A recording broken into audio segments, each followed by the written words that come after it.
ব্যস্ততাপূৰ্ণ হ'লেও মই অলপ আগতে কৈছিলোঁ যে যি বাল্যকালৰ যিখিনি মানে আমি যিমানখিনি মানে কৰি আহিছিলোঁ, দুষ্টামি কৰা নাছিলোঁ, কিন্তু আমি সুন্দৰভাৱে ইয়াত মানে আমি উদযাপন কৰি আহিছিলোঁ। আৰু আজিৰ সময়তো খুব সুন্দৰভাৱে কোনো ইয়াত মানে কি যে খুব সুন্দৰভাৱে আমি এই যি যোৱাকালি যি এটা উৰুকা বুলি কোৱা হয়, এই উৰুকাটো আমাৰ যিখিনি মানে পৰিয়াল আছে তথা আমাৰ যিখিনি কৰ্মকৰ্তা আছে, দিনত ভাগত আমি একেলগে মানে কিছু কাৰ্যসূচী আয়োজন কৰিছিলোঁ আৰু ৰাতি ভাগত মানে ঘৰত থাকি পৰিয়ালৰ লগত থাকি যি মানে কি কয় এইটো যি মানে ভোগালী তথা যি উৰুকা, এই উৰুকাটো উদযাপন কৰিছোঁ।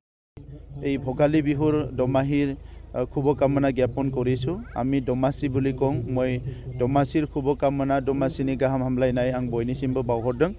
परम्परागतभाৱে भोगाলী बिहु অসমৰ যিখিনি খিলঞ্জীয়া লোক আছে, জনজাতি আছে, জনগোষ্ঠী আছে, খুব সুন্দৰকৈ আমি ক'ব নোৱাৰা সময়ৰ পৰাই উদযাপন কৰি আহিছে। আৰু এই আমাৰ ৰীতি নীতি সংস্কৃতিবিলাকৰ ভিতৰত অন্যতম এই ভোগালী বিহু বা মাঘে দমাচি, সেইটো আমি বহুত ভালকৈ উদযাপন কৰোঁ। যোৱাকালি পূবৰ ফালে উৰুকা হৈছে, আজি পশ্চিমৰ ফালে উৰুকা হ'ব।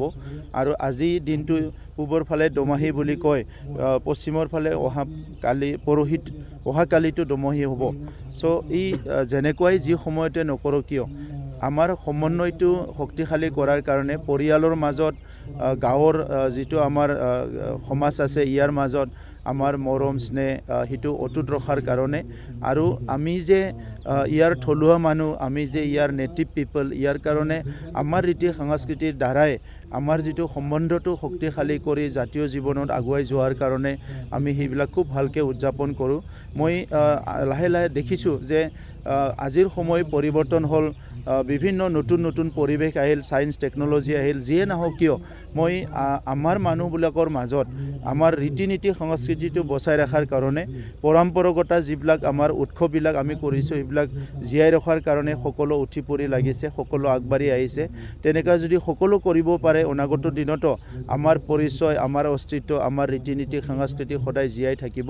মই ভোগালী বিহুৰ আমাৰ এই যে মেজি জ্বলাইছে, ভেলাঘৰ জ্বলাইছে, ইয়াৰ জুইৰ টাবাৰ দ্বাৰাই আমাৰ দুখ বেদনাবিলাক দূৰ হ'ব বুলি মই আশা কৰিছোঁ। কোনোবাই যদি কাৰোবাক বেয়াও পায় বা কোনোবা কাৰোবাক খঙো কৰিছিলে, আজি সেই মেজি জ্বলোৱাৰ পিছত আমাৰ মনৰ যিবিলাক শংকা, মনৰ যিটো কিছুমান অলপ চলপ বেয়া চিন্তা আছে, এইবিলাক দূৰ হ'ব। আৰু সুন্দৰ এটা সমাজ আমাৰ আছে হিচাপে এই সমাজত আমাৰ এটা পবিত্ৰ মন লৈ আমি সকলো আগবাঢ়ি যাব পাৰিম, মই এইটোকে আশা কৰিছোঁ।